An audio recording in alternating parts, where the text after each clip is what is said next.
Welcome to day three-ish. Where are we now? What's the clock say? That's a good question. Two and a half. Two and a half. Is that fair? Free agency. Patriots kind of watched things happen over the first 2 days. On day three, they made a move, a pretty significant one, and a really interesting one considering what happened yesterday, bringing Juju Smith-Schuster in here for a couple of years and for a contract that's curiously similar, if not almost identical, to the one the Raiders gave Jacoby Myers. And then, it was it was widely reported, and Juju himself said it. I really wanted to be here. Ended up not returning because the Patriots obviously wanted to go in a different direction. Is this an upgrade? We're going to hear from Taylor Kyles on it. We're going to talk about a big power shift potentially in the AFC East. We've alluded to it in the last few days. It looks like it is officially official. Thanks to Aaron Rodgers finally getting his way, and also some other names the Patriots are tied to potentially for trades, which I wonder if are now off the table that they have made this move for Juju. This buzz started earlier in the day, Taylor. We knew receiver was on their list, and so they make this move. We do want to let everybody know before we get started, this segment is powered by FanDuel, our exclusive wagering partners here at the CLNS Media Network. If you live in Massachusetts, you know by now that sports betting is now legal in the Bay State. If you want to get in on the action, please check out this link. Sign up at fanduel.com/Boston. That's how they know we sent you. Take advantage of the special offer. Bet 5, get 200 in bonus bets. $200 in bonus bets guaranteed when you make your first $5 wager. Go check it out. Sign up here and get in on the action. Everyone else is, right? Everyone else is. So let's get to Juju. Very simply, it's going to be impossible. This is like when you trade a draft pick for a player or a player for a pick, and you're always going to look at that and be like, that's who you could have had. You know exactly. It's literally the identical money. This is what, Welker Amendola, it's, I didn't want this guy. I want this guy for this exact money. Is this an upgrade? Should Patriots fans feel good about this? Well, I think one thing to remember, like right off the board, is Juju was a second round pick, and Jacoby Myers went undrafted. Granted, smaller school, converted quarterback, and all that, but the NFL clearly thought when they entered the league that Juju was a much better prospect than Jacoby was coming out. So their skill sets are pretty similar. They're both those big slot guys where you want to keep them off the ball, maybe put them in motion, give them a lot of throws underneath, sometimes intermediate. But Juju is giving you a lot more after the catch than you were getting from Myers. Now, Jacoby, John, we were saying this before the show. If Jacoby were bigger and had more of an X body type with his skill set, he'd be a perfect Patriot. They keep him around as long as he wanted. Because those are the guys where they say you're a possession receiver. So, get open if you can. The point is catch the ball, move the chains. Exactly. And that's what Jacoby's skill set was. And I'm sure that that's what McDaniels is going to capitalize on. Where Juju excels is more in the role that you would see from Edelman and Welker, where no, he's not quick like those guys. I don't even think he's as quick as Jacoby necessarily, but he gives you a lot more after the catch. One, because he's bigger. He's better at breaking those tackles. I think he had 8 missed tackles last season. Jacoby had 2. And Jacoby wasn't really making guys miss in space where he was, getting extra yards after the catcher. In a lot of the scheme touches and underneath things that you'd see from Jacoby, it was a lot of, get a little bit more of what's there, but you're not really turning that into a home run play. Juju Smith-Schuster had, I believe, 2 touchdowns last year that were 30 or 40 yards and that were just after the catch.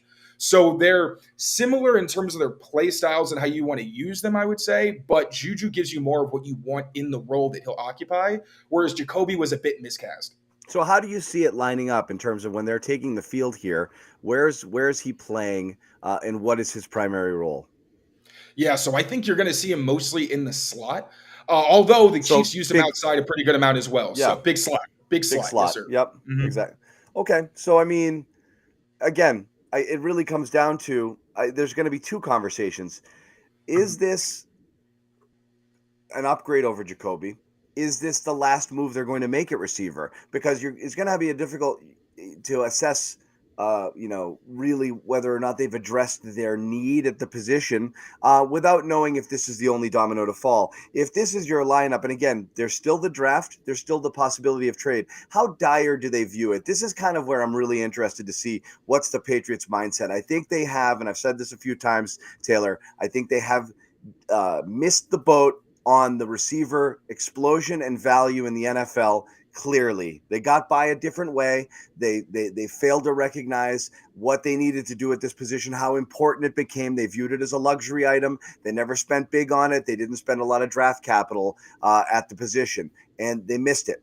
And so now you're making up for lost time. You've taken 2 swings at this, in free agency recently, 3. You got the tight ends, you got Aguilar, you got Bourne, you sunk some money in. You're taking a shot here, and they tried again. They tried to trade for a second for Mohamed Sanu a few years back. That didn't work. So they realized they've been playing from behind for a while.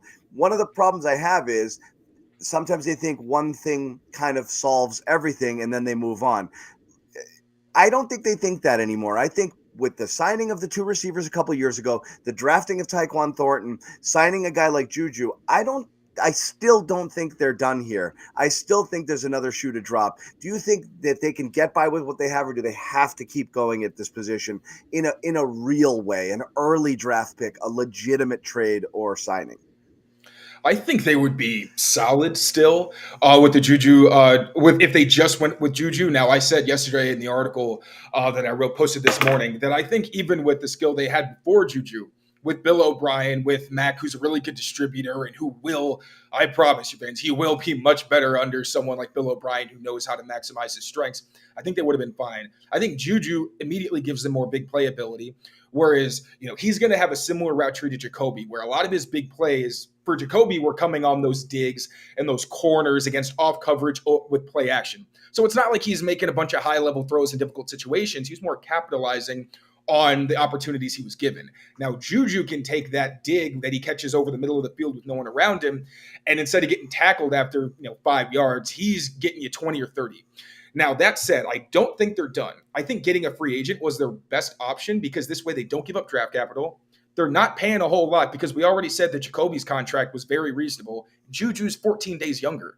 And again, he has a higher prospect ceiling. So I think this is relative to what they wanted to pay, right? Now, we've heard that they were in on Hopkins as well, OBJ, and reports were that it was going to come down to money.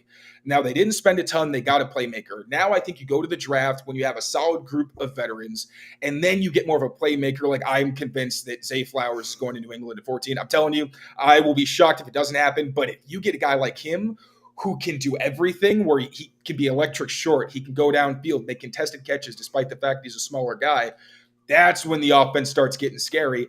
And also, when it comes to the veteran signings, like you mentioned, they've had a lot of misses. But you also have to consider how many of those guys were projections. Like Nelson Aguilar, coming off a career year, but was okay before that, really inconsistent.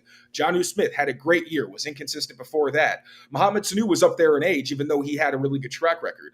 So a lot of Kendrick Bourne, another guy who was a projection because he was more of a number 3, number 4, and you were hoping he could bring that same skill set, which he's shown in flashes, but not consistently. So I think Juju is a different animal from the type of veterans that they typically sign. He's young. He's got a track record where you say, okay, if we give this guy a lot of targets, he's going to be able to produce, and we're going to be okay at that, number 2-ish receiver spot while upgrading over what you had before. I know, but again, what it comes down to is you can be a number 2 receiver in theory, only if there is a number 1.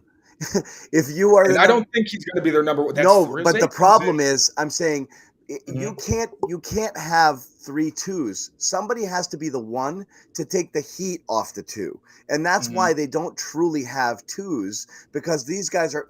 That's why I look at it is you can be a 2 when there's another guy out there who's taking. I mean, what was Juju Smith-Schuster's best year? With Antonio Brown getting all of the kind of attention in Pittsburgh, that's where he put up his biggest stats. When he became the guy, this is a guy who didn't produce because he's not a 1. He's not able to separate. He wasn't that alpha that you can play it on the outside. He went to KC and he did some decent things there. But I mean, Pitt's. If I'm going to trust anybody in terms of in the NFL in terms of being able to scout wide receiver talent, Pittsburgh's pretty close to the top of the list, and they were like, we're all set with you. And so that always kind of raises a little. I think that also had to do with the personality thing and no kind of doubt. locker room. Yeah, there was an element of that there as well. And I hear what you're saying, but here's the thing. I feel like number 1 is a really fun buzzword. It's just like, oh, we have the number 1. Everything is solved. What does the number 1 do for you? They attract attention, and there's someone that you can scheme around because you know the defense is going to have to, yeah. account for them, and you want somebody who's going to make the plays that you need to make. They have plenty of guys who can make big catches in big moments. They got Hunter Henry, they got Kendrick Bourne. Obviously, Juju's that guy, and he's shown it on big stages. They have reliable receivers who can do those types of things. And then you say, okay, now who is your mismatch? Like, who is going to be the one that Bill O'Brien uses and everyone else benefits? Hunter Henry can be one of those guys. He's shown when he first got to the Patriots and was actually used, and even last year in his lesser opportunities, that he can beat safeties pretty easily because he's a big guy, he's physical, and he can give you that route running where safeties have a really hard time keeping up with him. Even if they do, he's big enough that he can make the catch over or, outside of his catch rating or outside of his frame. So you've got one piece there, and I think Hunter Henry is going to have a much better season with O'Brien. That's where I say you go to the draft and get that guy who, okay, if you want to play everyone one-on-one, you're not going to be able to defend this one guy unless you pay extra attention. I think JSN can be that. I think Zay Flowers can be that, especially with all the depth they have now at tackle. Those were the two areas that they had to address in the first round. It had to be one or the other. Corner if someone falls to you, but I don't think it was a drastic need that they needed to go that early. So I still think there's very much on the table to be able to get that number one that you build around and actually can go into a game and say, all right, we're going to try to feed it through you. If they take you away, then Juju, it's on you. Get that, rub route where everyone's paying attention to Zay and take it 30 yards. Yeah, but again, so that's great, but I still think you do need that guy to take some attention away. So there's not a trickle-down effect where you've got top cornerbacks or extra attention being paid to your Parkers and your Jujus and this and that. So I still think they need more playmakers in here. And again, you got to see what Thornton can do in year two. I just can't see you being done here. And I agree. Look, Zay Flowers is great if that's what happens at 14. Will you be upset if it's O tackle at 14 and a second for Jerry Jeudy? No, I wouldn't. But again, I would also rather have Zay Flowers than Jerry Jeudy, and it's not particularly close. No, but you want it, because you want the and then a second string tackle. That's where I would go with it. And you wonder where they're going, right? Because you look at every signing they've made, and we'll get into another one they made today. A lot of tackle depth, okay? Mm-hmm. So we can't tell if they're going to try to make it work with that room that they have, because now you've added a couple of depth pieces into that room who can play at the tackle position. You might have a little bit more depth, but you're not solid there. So would you add more depth, or are they waiting to take a big swing with a first-round tackle, or is this the move where you've made receiver and because you've cleared out space because you really think you're going to go, receiver or corner in the first round because you really, really want to address it. You want to get that alpha if you can and get that playmaker. And I know everyone's saying it's not a great receiver draft, but you draft one of the guys who are available there at 14, you're getting a good player.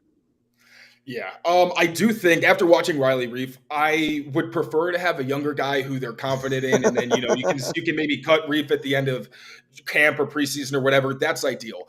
But I do think he's good enough that if you went into the season with him, I'm not nervous. I'd say he's about an average starter because he's smart. He's a left tackle who went to the right, so his technique and all those things, that's there.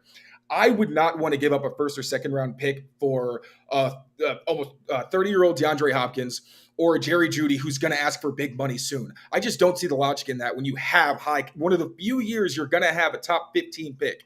This is when I think you pick a guy and you say, okay, this is someone who changes our offense. I don't think an offensive tackle necessarily does that for you. Although I think if you got someone like a real freak, like, oh my gosh, I'm forgetting DeJuan Jones, someone like that. Yeah. Obviously he affects your scheme. He gives you more flexibility, but DeJuan Jones isn't making those, 50-yard receptions over two players that Zay Flowers is. You know what I'm saying? Yeah. So I think the capital needs to remain with preparing for the future and bringing in guys who can at least steady the ship in case those young guys struggle. Back to Juju. I know this can help a little, but doesn't this feel like another kind of overpay for a middle class sort of spend? I honestly, I believe that the teams that struggle the most are the ones that are overpaying. And again, we're not talking, this is not wide receiver one money, but right. It's legitimate money for a guy who is decent number two money, like Jacoby Myers proved. Yeah. If we had gotten but him, I mean, it's Aguilar money, it's Corey Davis money. Those guys did nothing. You're throwing are you setting money on fire by paying 10, 11, 12 million for these types of players who are just clearly very mid instead of, no, I'm paying premium price for a star, or I'm going to spend premium draft capital for a star. I feel like you get stuck in that middle class. You're overpaying for mediocre production. I don't think that's the case. Nelson Aguilar also only got a number 2 receiver contract. He made an average about the same. His contract was almost exactly the same as Jacoby Myers. So we see that the Patriots have a contract they're willing to pay number 2 receivers. And if they paid it for Nelson Aguilar 2 years ago and receivers are making more money every year, you are going to get more production out of Juju Smith-Schuster than Aguilar. And it's not even a question in my mind as long as he stays healthy. So no, I have no problem with the money. I don't think you're overpaying. I think what we're seeing is wide receivers cost a lot of capital, and the Patriots aren't comfortable paying it for somebody on another team. Now, if they don't get someone like a Zay Flowers or JSN, and then by camp, we're talking about what are the Patriots going to do for that alpha receiver? Sure, then I think it's a fair conversation. But it's day 2 and it's day 3, but we're really 2.5 of free agency. They can still make moves. I think Juju is the big free agent move or the big veteran signing that they're going to make. I think this was kind of a sign that they just don't feel comfortable giving up the capital for the other guys that they've asked about. But I really don't have any problem with the money, especially considering you can pretty much pencil Juju in for at least 600, 700 yards. That's not awesome. I mean, I'm saying it's not, but they're also going to spread the ball around. That's what I'm saying. Like, I don't think he's going to be Jacoby where he's actually getting 100 targets. Jacoby was, averaging, exactly, even in a year where he missed a few games, around 100 last year, 120, 130 the year before, 86 catches, 1,000 yards. He's the number 1 catch and target guy here. If you're just trying to replace, the ball and spreading the ball around, you really do want somebody who's going to make plays and open up the offense somehow. I'll ask you, what's Bill O'Brien do with a guy like Juju?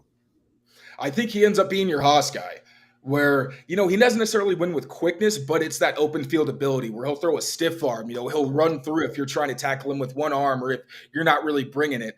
I think it's just going to be a lot of him in the slot. I think in 2 receiver sets, you're going to see him in that Z where he may move around, going to be tight to the formation on a lot of the run fits. Another place where Juju, you're not paying him to be a run blocker, but I think he could be significantly better just because he's bigger and more physical than Jacoby Myers was. Totally. And again, I understand we're talking about receiving upside, but again, if you're giving Jacoby and Juju the same number of targets, I will tell you 10 times out of 10 that Juju Smith is going to produce more than Jacoby. That's just so there it is. So and they made the same money, and they're making the same money. So in Taylor's eyes, this is an upgrade. I guess, like I said, the 2 questions are upgrade over Jacoby for this money, or could they have spent this elsewhere, spent on a different need and made a trade for a receiver? Now, if they are truly out on Hopkins and Judy, forget about the price. You're always going to say better to spend money than draft capital if you've got it, right? So, I mean, for sure, you don't want to have to give up a lot. But if Hopkins could have been had for a third or Judy for a second, would you rather have done that than Juju if we are stuck in an either-or scenario? For a third, yes. I'm saying third for Hopkins over the Juju signing. Would you have done that? Yeah, I think that's pretty fair because third, if you're getting a third rounder, you don't know for sure that he's ever even going to be a starter.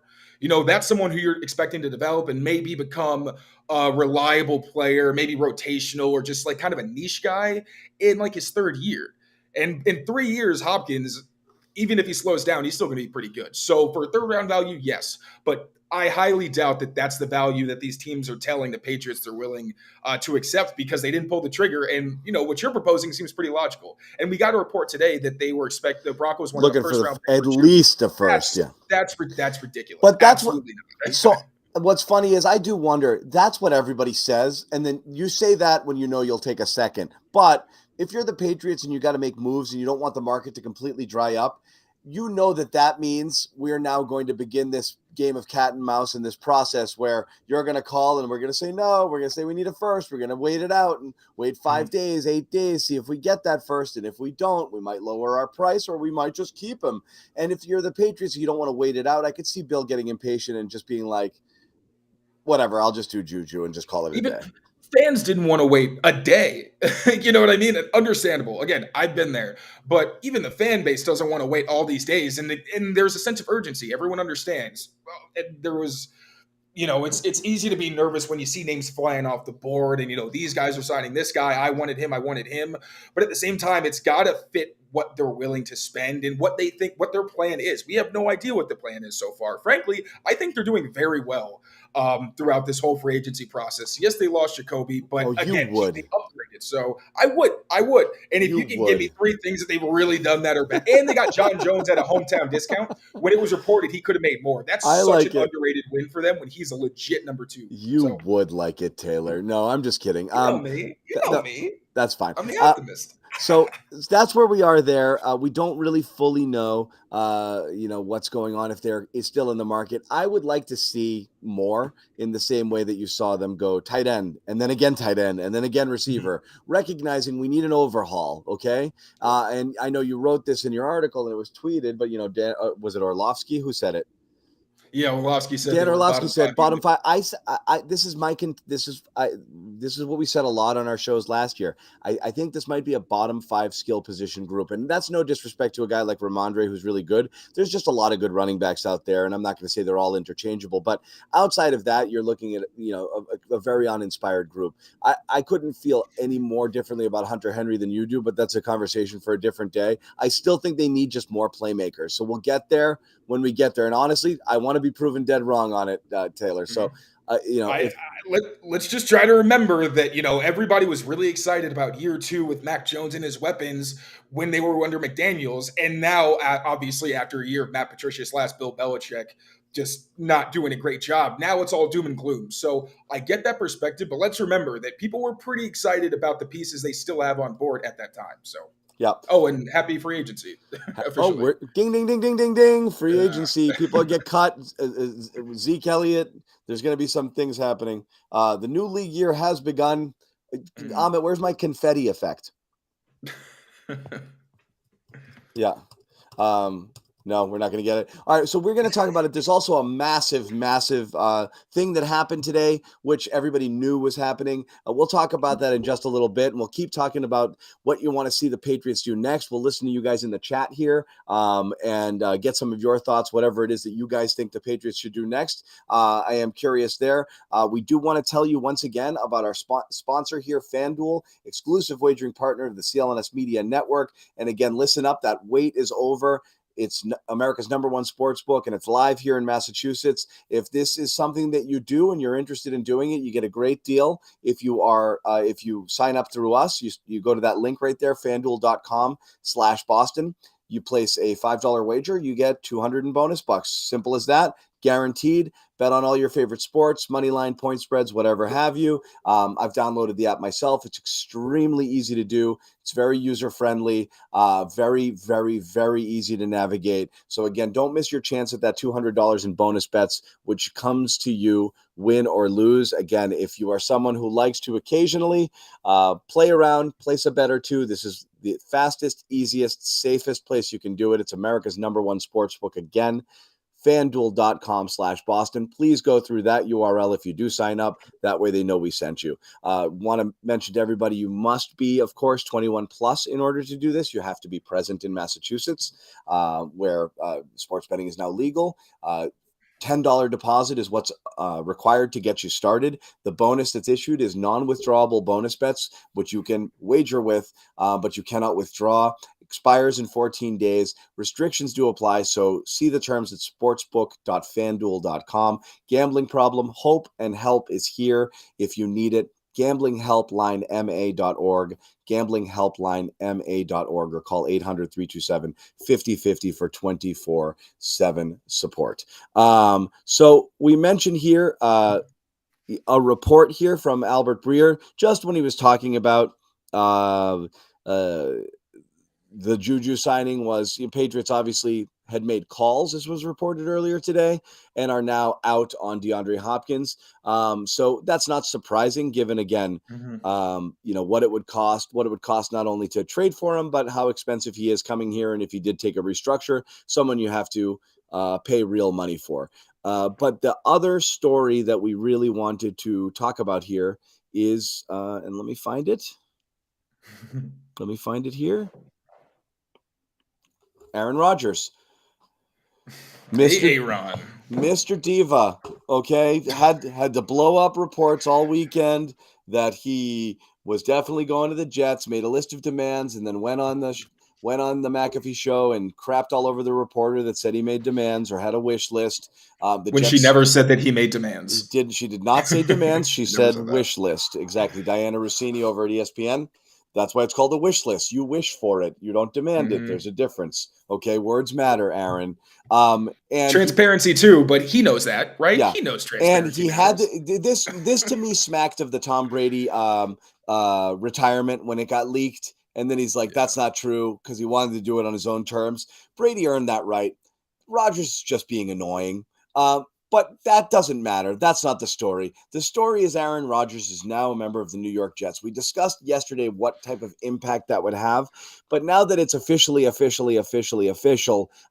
thoughts on what Rodgers means here, going into the AFC East, joining a division that has Josh Allen, Tua, eventually Tom Brady again, and Mac Jones. Yeah, well, he's the second, if not best, QB in the division at this as it stands now, Yep. and it's not particularly close in terms of who the top two are and who the others are at this point. I think, and I've said this before, if the Jets offense stays healthy, if their offensive line can at least keep like three guys consistently in the lineup at key positions, if Brees Hall stays healthy, if they are able to just make it through the season, I do think that they are going to be right there with the Bills for the best team in the division. Honestly, they might be number one, just because of Josh Allen's inconsistency in terms of his decision making and things like that. And Aaron Rodgers is a lot more consistent in that category. They both have not great playoff success, but Rodgers is the one with the ring. So there's something to be said for experience and what Rodgers brings there. And also, I just think that the Jets have a better defense. I mean, they're stacked over there. So I mean, all the drama and BS aside, I mean, Rodgers is still one of the best. Sure, is his skill set declining a bit? Yeah, maybe, but how many people are you going to find better than Aaron Rodgers? Not many. And yeah, it just made the division a lot harder to win. Yeah, on a down year, he's a top 10 quarterback in the NFL. So I mean, it's just and Boo. as we said recently. I mean, he's a year removed from winning the MVP. So again, it's not Mhm. yeah, the cliffs come for people at this age. Would it be shocking to watch Rodgers fall off a cliff? Not entirely, but I think he's got enough. This isn't one of those quarterbacks who got by entirely on physicality. I do think when running left him a little bit, that kind of changes his approach. Being less mobile takes away a little bit of that Rodgers magic, but he's still Aaron Rodgers. He can still put the ball anywhere he wants to. He can still improvise, even if he can't move the same way that he did. And as you said, he's risk averse, even though this year he did throw more Mhm. picks than you're accustomed to seeing him do, Right. because, again, he just didn't like what he was seeing, and he definitely tried to force the ball into spots more so than you're used to. And it was a young receiving core that he didn't know very well. Yep. He had was it the thumb injury that he was dealing with, I Yep. believe? He was dealing with something for a lot of, if not all of the season. And now in New York, he's got his guy in Alan Lazard. I guess Randall Cobb's coming. I don't know what Who that does for knows? you exactly. As But long as again, they don't Garrett phase Garrett Wilson. Wilson out there, that's the thing. Is he gonna bully Garrett Wilson the way that they did Elijah Moore? I don't know. Is he, I don't know if he's going to phase out the guys that are already there. I hope not, as someone who loves watching Garrett Wilson play.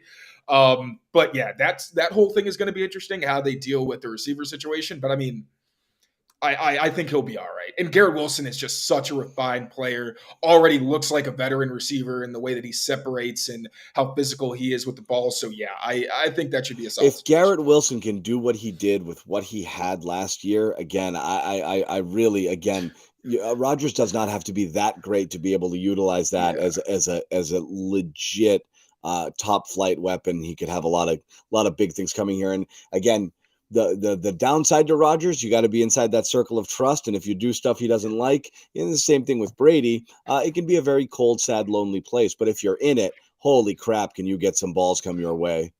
Which low-key could be interesting with Garrett Wilson because he gets a lot of comparisons to Stevie Johnson, who I'm sure a lot of Patriots fans remember. He was a nightmare to play against. Yep. And the reason he was so good was because he was a very unconventional route runner. he wouldn't really do the same thing twice. So even Darrelle Revis said he hated covering him because he never actually knew what was coming.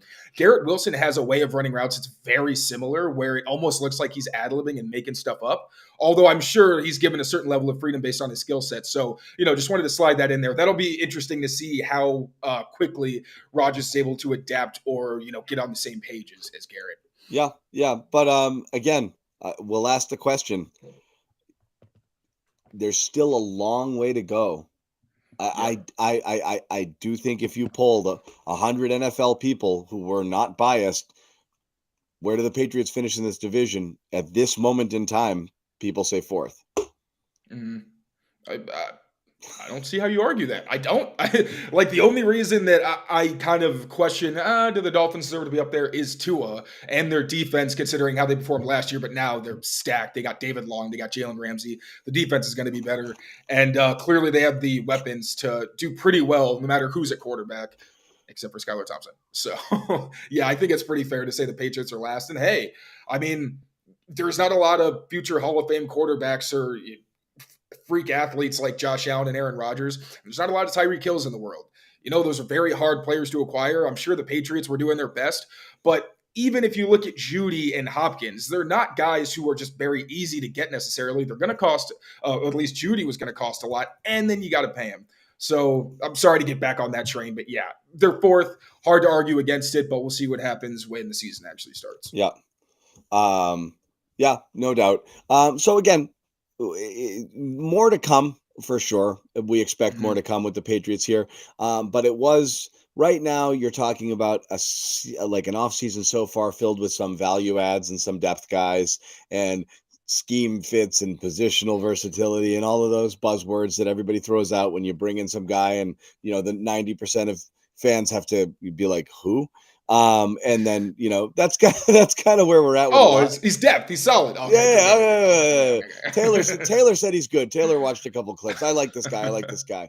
They wait for you to tell them what to think. But you did mention Riley Reef, and we'll talk about it. The Patriots expected to sign another offensive tackle here in Riley Reef, kind of bolstering that depth. And you're saying you don't even know if he makes it out of camp. You've watched a little. And again, what's the ceiling here for a player like this? I mean, yeah. So really what worries me is obviously the age. He's 34 years old, so that's significant. But at the same time, he's versatile. He's got experience at left tackle and right tackle, which helps you out in terms of, all right, where is Trent Brown going to be? Where is he best? Who maybe behind him rises? Who do you get in the draft? A lot of things like that. That said, I do think Reef is good enough that he can fill in without being like a Marcus Cannon, where he doesn't have the athleticism and needs help every single time he faces a good edge rusher. He's got more experience and he's better technically than guys like McDermott and Kajus, who are really career backups and have some starts in their careers, but really only in injury relief. Reef is someone who was starting consistently, obviously not the top option. You don't want a 30-year-old on the edge on the offensive line. But at the same time, he's a tough run blocker. He's a leader. People have been raving about him in that regard. He's been a captain on the teams, some of the teams that he's been on.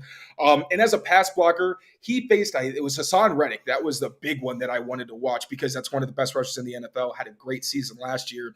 And Reef did a really good job. He got to his spots to cut off the angles when Reddick was trying to get around the edge. The biggest weakness I see with Reef is guys will set him up with speed to power. So Reef will kind of open his chest trying to guide them around the edge. And then they'll jolt him. He gets off balance. And that's where it either softens the edge or it's hard for him to anchor down. But for the most part, he's good against power. He anchors well. He's good at redirecting some of those bull rushers so the quarterback can slide and find space. And then, like I said, against speed, he does a good job. Someone with experience, you'd expect them to be good against stunts. Can struggle against really athletic guys who kind of flash at him at the last second, which is similar to Mike Onwenu, just that bigger side of the line. It's kind of to be expected. But really, I could see Reef being the starter, and I would not complain. You got to give him some help every once in a while, of course, but there weren't a lot of guys that you weren't going to have to pay big money to or invest in for a long time. And it gives them the ability to say, okay, we're going to wait till the fourth round to get an offensive tackle who we think we can develop, or they look out and get a Mike Onwenu in the sixth. You never know. So I do like what Reef brings. I think he shoots up to the projected starter for them. But then you also got Calvin Anderson, who looked pretty good and is a real athletic guy, probably a better fit on the left. But I do like what the Patriots are doing in terms of setting themselves up to, if they had to go into the season tomorrow with this offensive line, they're in pretty solid shape. Yeah. Okay. So again, adding little pieces there, those depth pieces we like to talk about. What's interesting here is the league year kind of opens up here at 4:00 is the possibility for other things to happen is real and can happen. And obviously, if something does happen, we'll pop back up and talk about it. The other thing that can happen is teams can start taking a run at Lamar Jackson if they are so inclined. And Taylor's smiling. He's not gonna ask me if the Patriots should sign Lamar Jackson, is he? No way. He would never do that. Yeah, I'm gonna ask you. Should the Patriots is there a world in which you can talk yourself into Lamar Jackson? I was hoping that was a segue for something else, and you were just trying to like catch me off guard. I'm like, what the hell is he doing right now? I'm watching him. No. I mean, I'm not gonna lie. If they got Lamar Jackson, I'm not gonna say. Are you Mac, telling you like, wouldn't be flipping out like, holy crap, this is so interesting? I think it would take me some time to process. Like, even thinking of the question, like I would be very excited to have Lamar I could Jackson on the see team. your entire face. You're like, we're not. It's just one of those things where I will not allow myself to even consider the possibility that they would do something that extreme. You're the GM. Dare to dream. You're the GM, and you've got less than a year to live, and you're just doing whatever you want to do. Hey, you only YOLO, right? And just let it fly. What do you do? If someone says Mac Jones and a first round pick for Lamar Jackson, I'd say yes. Like, yeah, I wouldn't think twice. Yeah. Especially considering, I mean, the run game, I think that in the Patriot system, he would just be unreal. Not that Baltimore obviously didn't cater to what he did well, but I think now you also have a great offensive coordinator who actually knows how to call pass plays and design them and make them not really hard for the quarterback to execute or really easy for the defense to break down. So Lamar Jackson in New England would obviously be amazing. And I can't imagine what would happen to him under Bill O'Brien. Like, that would be unfair, but I'm not going to do that to myself emotionally. Yeah, but yes, it'd be very cool. It's not like here's the only reason worth talking about it. Again, it's not rooted in reality in the sense that there's been no reason to believe that this is something the Patriots would consider. But again, when you're seeing, you don't know what Robert Kraft thinks. But you do know that he doesn't love being mediocre, and I think he probably loves being irrelevant even less. And I'm not saying the Patriots are completely irrelevant, but if you're looking in that, they're slipping, and you're looking in that division, and you're like, it's these guys ahead of me for years to come, unless we do something. Lightning in a bottle, a magical draft where everything works right. You hit a bunch of things, you get one of those, all of a sudden it's like, wow, we got some juice now. Or something splashy. This is definitely splashy. We know Kraft's not making the moves, pulling the strings, but you do wonder at what point it's like, let's go, let's do something, man. Let's get crazy. Yeah, but we'd have to live in a world where he doesn't like praise Mac at every opportunity. Like, Kraft clearly really, really likes Mac Jones as a person, and I think as a competitor. I'm sure what you see behind the scenes makes Mac Jones a much easier person to get behind than what we see on the field and things like that. And when you got the videos of him pouting everywhere. But again, if Lamar Jackson were coming here, it would have to be in that alternate reality where Robert Kraft isn't obsessed with this version of Mac Jones that we've seen so far. I still don't buy all of that in the sense that I don't think that's enough. It's not like, I mean, this is a man who allowed Bill Belichick to walk away from Tom Brady. You think he's going to have reservations about moving on from Mac Jones? I don't think so. I think part of the Mac Jones stuff is he saw the tough love he was getting, not tough love as much, but he saw him kind of get jerked around a little bit last year with the coaching, didn't think it was necessarily fair, and just kind of took a fatherly approach to, we believe in this guy. We absolutely, this is our this and that. And I think that's a thing that he's saying. I don't believe he views him like, he viewed Tom Brady like a son, and he was like, Bill, do what you got to do. So I don't think that's enough to not do it. I just do wonder at what point it's like the Patriots realize, like, we got to take a pretty big swing at things in order to get ourselves back into this conversation here. And you're looking around this division. I know Rodgers only has maybe a year or two left, but you're like, we got to get serious somehow, unless internally they believe Mac's that guy and he's going to get you there. I think you got to think, I think everything's got to be on the table. Yeah, I mean, like I said, if it's a realistic option and they really do feel that they can move on from Mac, then yeah, go for it. But it, I know it's a hypothetical, and it's very unlikely to happen. But yeah, in a world where they could get Lamar Jackson, I'd be thrilled. Yep, Absolutely. there it is. Taylor Kyle's day 2 breaking news reporting that the Patriots are getting Lamar Jackson. You heard him. Oh God, I hope somebody doesn't take that clip and put Just it take that somewhere. clip and put it out there. Jeez.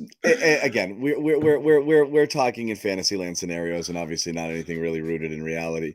We did want to mention this as we were talking about Juju Smith-Schuster. This was Jacoby Myers' reaction to the Juju signing. Yeesh. That's pretty fair. That's pretty fair. It's a cold, cold world, man. And I feel bad because in the sense that, you know, he's a great story. Mhm. So you like to see it continue on, and he wanted to stay, and clearly the Patriots wanted not. But it's a cold world, Also, it really sad seeing him post that with the Patriots picture still as his thing. That's real it sad. it takes a little while to turn that stuff out, so there's no doubt about it. We're gonna wrap it up, Taylor, unless you've got any thoughts here. And again, now again, each day we'll take a different snapshot of where they are, and we keep seeing them add those pieces of the offensive line, and now replacing Jacoby with Juju. Where do you want to see him go next? At least in free agency here, what's out there that you think is possible? I think they could still improve the secondary. I would love to see them make a run at Rocky Sin, who I think is a very good cover corner with the length that they lacked last season to take on more of those number one types. I'd like to see them go after a more reliable free safety, someone with a lot of experience as a center fielder. Duggar has that in college. He played a ton of free safety. But when it comes to him coming downhill and consistently making the tackle as the last line of defense, I'm a little nervous. So Juan Thornhill, I think, is the best playmaker by far. I think he's the most natural and explosive free safety on the market right now. He's 28, so he'll come a bit cheaper, but I think if you want him for like 3-year deal where it's really 2 years, and if he's good, you extend him or you work on the contract. I'd love that. Or you got Julian Love, who was a captain, played under Brian Dable in New York, former corner who switched to safety. It's a very similar to a Devin McCourty type story. So again, like to see some secondary upgrades, but I think they're on the right track. Okay. So that's what we have here. Programming notes throughout. You can catch the Greg Bedard Patriots podcast here on the Patriots Press Pass channel coming up, premiering at 5:00. We'll hear what Greg has to say about what's going on with the Pats here and the condition of all of that. And Amit, when do we have Pat Speed coming on? They're coming on later too, right? 7:00. So we've got football content all day long here at Patriots Press Pass. If you haven't already, please subscribe. This is how we're going to do it all the time. And again, we've got Patriots Beat Podcast. We've got Taylor Kyles here coming at you with his information and his scouting and insights on the players that the Patriots bring in. And Greg Bedard, Mr. Patriots Insider, is going to be talking about kind of the state of the Pats here coming up at 5:00. So make sure that you check all of that out. Tell you guys once again, FanDuel, our exclusive wagering partners, if you can, and you're interested and you like to, play some bets from time to time, and you can do so legally now in Massachusetts. It would be great if you took a look here at FanDuel, fanduel.com/Boston. If you go through that URL, you will get $200 in bonus bets when you place your first $5 wager. Terrific deal. And again, if you go through that URL that we put on here, fanduel.com/Boston, they'll know that we sent you. And that's great for us. And it makes us happy, and it makes them happy, and it makes everybody happy. So if you can do that, that's great. Closing thoughts, Taylor? Patriots, they're taking the approach I usually do, but I really do think that this is going as well as you could have realistically hoped. There could have been more splash moves, but if, we're grounding ourselves in reality, I think they're doing pretty well. So they got some money. They got patient. some money. They still got money. They've got They're money. not just trying to save. Yes, they try to make sure they have smart contracts, but they're not cheap. Let's remember that. They set the market at positions when they really like certain players. So, Yep. let's just wait and see. Let's see what they do. We're going to wrap it. Tons more football coming up. And of course, the promise, should there be any breaking news, we'll jump back on here and we'll tell you all about it and break it all down. In the meantime, check out all of Taylor's written work over at clnsmedia.com. We had an article on some of the internal people who could replace Jacoby Myers' production. Obviously, there'll be some more stuff coming today as the Patriots continue to make some enhancements to their roster as free agency has officially begun here at 4 o'clock new league year. So could be some more stuff to talk about. And if there is, we will see you guys here. Thank you guys for jumping on with us.